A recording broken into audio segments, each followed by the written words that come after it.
Hola, este es el último tema de la serie Orígenes. El tema de hoy es Orígenes de la Palabra. Solo desde el punto de vista literario, histórico, la Biblia es un tesoro de la humanidad. Fue escrita en un periodo de 1600 años en tres continentes diferentes, por más de 40 autores, muchos de los cuales nunca se conocieron, en tres idiomas principales. Sin embargo, contiene un solo mensaje, el mensaje de salvación. Su propósito es elevar a la criatura, el ser humano, hasta su creador. Un libro interesante, escrito por un filósofo y teólogo llamado Peter Kreeft, es Sócrates y Jesús. En este libro, Kreeft propone una ficción en donde el filósofo Sócrates aparece por alguna razón en el siglo XX y se matricula en la Facultad de Teología de la Universidad de Harvard, una parodia de Harvard, naturalmente. Entonces Sócrates en sus clases escucha hablar del Antiguo Testamento y del Nuevo Testamento. En una de esas noches toma prestado de la biblioteca un Antiguo Testamento y lo lee con mucho interés durante toda la noche. A la mañana siguiente asiste a sus clases, admirado por lo que había leído, y pregunta a sus colegas, ¿ya leyeron el Antiguo Testamento? Sí, por supuesto, lo conocemos. Nuestro país es cristiano. ¿Y qué representa el Antiguo Testamento para ustedes? Ellos dicen, para nosotros es un libro de sabios orientales. Entonces Sócrates protesta, ¿cómo sabios? ¿Ustedes llamarían sabio a alguien que habla en nombre de su Dios? Los profetas, autores de la Biblia, dicen escribir en nombre de Dios, hablar en nombre de Dios. O la Biblia es lo que dice ser, la palabra de Dios, o es un libro escrito por impostores o farsantes. A la noche siguiente, Sócrates toma prestado de la biblioteca un Nuevo Testamento y lo estudia con igual interés. Y a la mañana pregunta a sus compañeros, ¿leyeron el Nuevo Testamento? Sí, conocemos sus historias. Jesús, la Navidad, nuestro país es cristiano y nosotros escuchamos esas historias desde pequeños. Y Sócrates protesta y dice, ¿cómo es eso? Es un libro de historias. Mira, para nosotros Jesús fue un gran profeta, un sabio. Sócrates no puede creer eso y dice, ¿cómo consideran a Jesús un sabio si él decía ser Dios? En varios lugares de los evangelios él afirma, yo soy. Antes que existiese Abraham, yo soy. Jesús es quien dice ser Dios, o es un fanático, un lunático o un impostor. Observemos, la Biblia no nos permite otra forma de encararla a no ser que sea considerada la palabra de Dios o cualquier otra cosa descartable. No tenemos cómo considerarla un término medio. En realidad, Juan 17:17 dice, santifícalos en la verdad, tu palabra es la verdad. Pero ¿será que la Biblia realmente es la verdad? ¿Será que la Biblia, si fuese sometida al prisma de la ciencia, no es que sea necesario, pero si lo fuese, podría soportar el análisis del método científico? Quisiera mostrarles ahora rápidamente algunos hechos científicos encontrados en la Biblia. Aunque, como dije al inicio, la Biblia no es un libro científico, cuando habla de ciencia se anticipa en milenios. Por ejemplo, el texto de Job capítulo 26 versículo 7, escrito por Moisés 1500 años antes de Cristo, dice lo siguiente: Dios extiende el cielo sobre el vacío, sobre la nada tiene suspendida la tierra. Actualmente nosotros llamamos espacio a esa nada, pero pensemos un poco más. ¿En qué universidad había estudiado Moisés? En la Federal de Egipto, ¿no? Y en esa universidad la teoría vigente sobre la tierra decía que era plana, apoyada en 5 columnas. ¿Por qué Moisés, cuando escribe porciones del Antiguo Testamento, no registra la teoría científica más conocida en su época? Él descarta esa tesis y escribe que la Tierra está extrañamente para los egipcios de aquella época suspendida de la nada. Sería una locura para un egipcio de aquel entonces, los científicos de esa época. Por lo tanto, Moisés escribió aquí lo que Dios le reveló. Otro pasaje interesante está en Isaías capítulo 40, versículo 22. 700 años antes de Cristo, el profeta escribe un texto que sugiere la redondez o la circunferencia de la Tierra. Si realmente se refiere a eso, este pasaje se anticipa 2500 años a Colón, Copérnico y Galileo, los hombres que confirmaron la esfericidad de la Tierra. Job 28:25. Allí se dice que Dios regula el peso del aire, el peso del viento. El barómetro recién se inventó en 1643 por Torricelli. Hasta entonces, decir que el aire tenía peso sería una información bastante extraña. Sin embargo, el barómetro puede demostrar que el aire ejerce una presión sobre nosotros como afirmaba la Biblia. Levítico 13:46 es un texto que menciona la cuarentena, solo que no utiliza esa palabra naturalmente. Si había una persona enferma o infectada en el medio del campamento israelita, tenía que ser aislada y puesta bajo observación hasta que se hubiese curado para poder volver a reunirse con el resto de las personas. Durante la Edad Media, prácticamente un tercio de la población europea murió a causa de la peste bubónica, también conocida como la peste negra. ¿Por qué? Porque no practicaron una simple recomendación registrada en la Biblia, que era aislar a las personas contaminadas o contagiadas. Un texto aún más interesante, Génesis 17, 11 y 22. Allí Dios invita a Abraham a establecer con él un pacto y ese pacto sería firmado y demostrado por medio de la circuncisión. Y Dios le dijo a Abraham, mira, vas a circuncidar a los niños al octavo día. Ahora, si Abraham no hubiese sido el padre de la fe, podría haber cuestionado a Dios, pero Señor, ¿por qué al octavo día? ¿Por qué no el primer día nacido? Aprovechando el trauma, así resolvemos el asunto. Pero Abraham no cuestionó el octavo día, porque si lo hacía hubiese tenido un problema. Dios tendría que haberle explicado algunos detalles que Abraham no sabía en aquel entonces. Primero, la gente no tenía la más mínima idea de lo que era la circulación sanguínea y otra cosa, hoy se sabe que entre el primer y quinto día de vida de un recién nacido, la protrombina, que es una de las sustancias que favorecen la coagulación sanguínea, tiene bajos niveles en la circulación. Al octavo día se alcanza el máximo nivel en sangre y se estabiliza para el resto de la vida. Es decir, desde el punto de vista de la coagulación, recordemos que en aquel entonces no había anestesia ni recursos médicos suficientes para detener hemorragias, apenas contaban con el poder de la cicatrización para detenerlas. Al octavo día se garantizaba la eficiencia de la protrombina. ¿Cómo podía Abraham saber esa información? No lo sabía. Fue una revelación proveniente del creador de la protrombina, el creador de la circulación sanguínea. La Biblia también presenta consejos muy interesantes respecto del estilo de vida ideal. Veamos en el Egipto antiguo, la expectativa de vida era apenas 40 a 50 años. Cuando los hebreos salieron de Egipto y peregrinaron por el desierto guiados por Dios, su expectativa se elevó a 70 años según los Salmos. En realidad 70 años bien vividos, después de eso surgen los achaques de la vejez, como dice la Biblia. ¿Qué es lo que cambió? Veamos, si en Egipto el faraón estaba enfermo, alguno de sus sabios tenía que preparar remedios que consistían en mezclas interesantes y extrañas. Dientes de burro macerados, hechos polvo, excrementos de rata, sangre de murciélagos y cosas semejantes. Y el faraón debía beber eso. Realmente si no se moría con eso, no se moría con nada. Entonces la medicina de Egipto era así, se basaba en misticismos y brebajes muy extraños.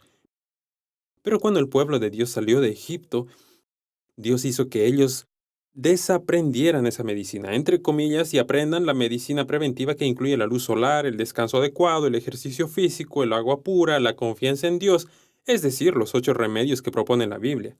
¿Y qué sucede? Longevidad. No es por casualidad.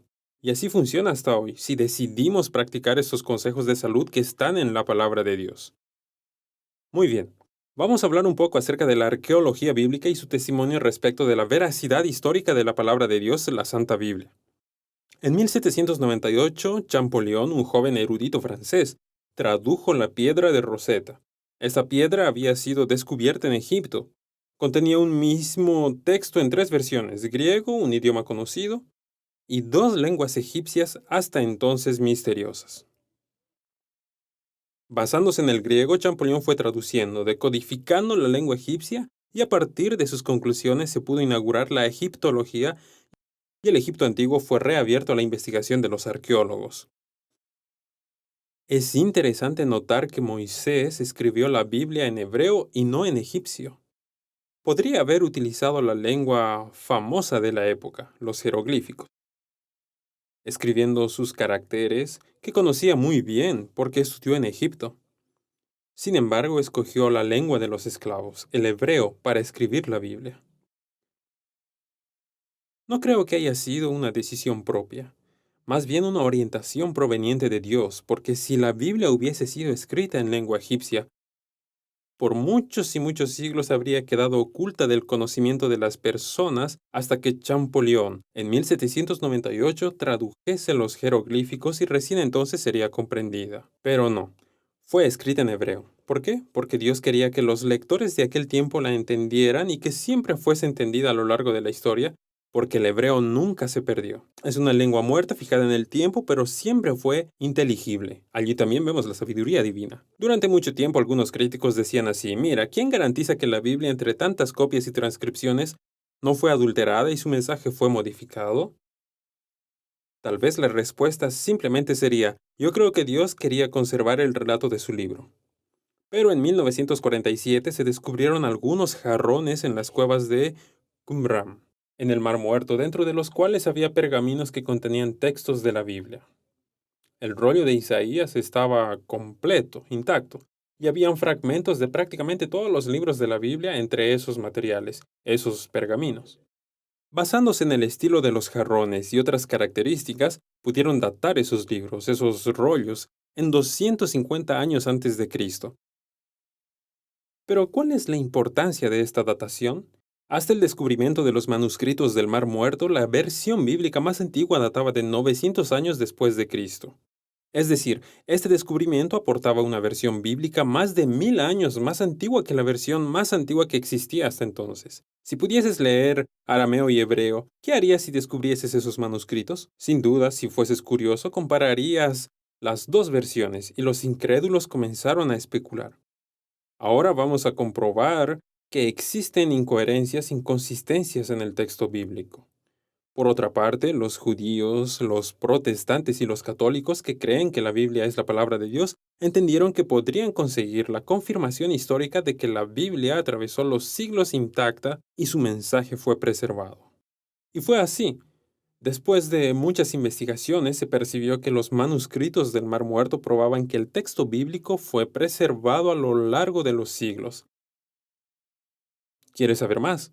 Si la versión bíblica provenía de 250 años antes de Cristo, eso significa que era la versión corriente en el tiempo de Jesús, y él había dicho muchas veces, erráis desconociendo las escrituras, escudriñad las escrituras, a la ley y en los profetas. Es decir, el mismo Cristo estaba autorizando esa versión, y si esa misma versión se corresponde con la que tenemos hoy, podemos afirmar, aunque se haya traducido a nuestros idiomas modernos, podemos asegurar lo siguiente: la Biblia que se lee hoy, que se estudia hoy, es compatible, es la misma que Jesús leyó, estudió y recomendó en su propio tiempo. Este es un hallazgo realmente interesante. Durante algún tiempo los incrédulos decían que, por ejemplo, las plagas de Egipto no habían sucedido, que se trataba simplemente de una leyenda bíblica, hasta que tiempos después se descubrió en Egipto un papiro del sacerdote Ipuwer, donde él menciona algunas de las plagas de Egipto. Entonces, este es un hallazgo extra bíblico más que confirma el relato bíblico que los escépticos no aceptaban como verdadero, aunque ya no pudieron negarlo más. Existen muchísimos otros descubrimientos arqueológicos similares que confirman el trasfondo histórico de la Biblia. Quiero invitarlos a leer en el sitio de web historiadelabiblia.com el artículo titulado El diluvio del Génesis, donde comento las evidencias extrabíblicas que confirman el relato del diluvio. Además, en ese sitio encontrarán más material relacionado con la postura creacionista bíblica de los orígenes. También encontrarán artículos, videos y contenidos orientados a alumnos y docentes que abordan temas de creacionismo. Vale la pena que conozcas estos materiales para que tengas confianza en que la Biblia es un libro singular. Existen otras evidencias que puedo mencionar rápidamente. Por ejemplo, la Biblia se compone de 66 libros plenamente armoniosos, no existe discrepancia entre ellos. Jesús, que es Dios, la llamó la palabra de Dios. La Biblia es un libro indestructible a pesar de las persecuciones. Es el libro más perseguido de la historia y permanece hasta hoy. Las profecías perfectamente cumplidas, como por ejemplo Daniel capítulo 2.